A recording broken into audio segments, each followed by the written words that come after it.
ரூபா 60 பைசா India silk ஹவுஸ்ல வாங்கிட்டு இப்படி ஆகிட்டீங்களே. நான் நிலத்தை யாரா தங்க கொஞ்சம் உட்கார தலைக்க ஊத்துற. ஏன் குளிக்கலையா? இன்னைக்கு தான் என் வாழ்க்கையில முதல் தடவை மூளைக்கு வேலை கொடுத்திருக்கேன்.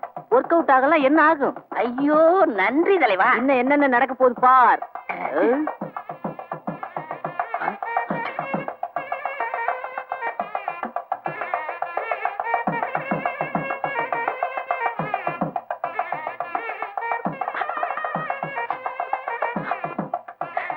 என்னடி ரோதனை? என்ன செய்ய சொல்றீங்க? அத்தை கறிதான் தாலி எடுத்து கொடுக்கணும்னு ஐயர் சொல்றாரு. உங்க கூட பிறந்தவ என்னடானா சமந்தியம்மா கூட சண்டை போட்டுட்டு மூளையில மூக்கு சிந்திட்டு உட்கார்ந்துட்டு இருக்கா. ஆமா, கல்யாண வீட்டுல கண்ணை கசக்குவீங்க, ஏழு வீட்டுல இழிச்சிட்டு நிப்பீங்க. இந்த எருமையை இனிக்குதுன்னு முழுங்கவும் முடியல, கசக்குதுன்னு துப்பவும் முடியல.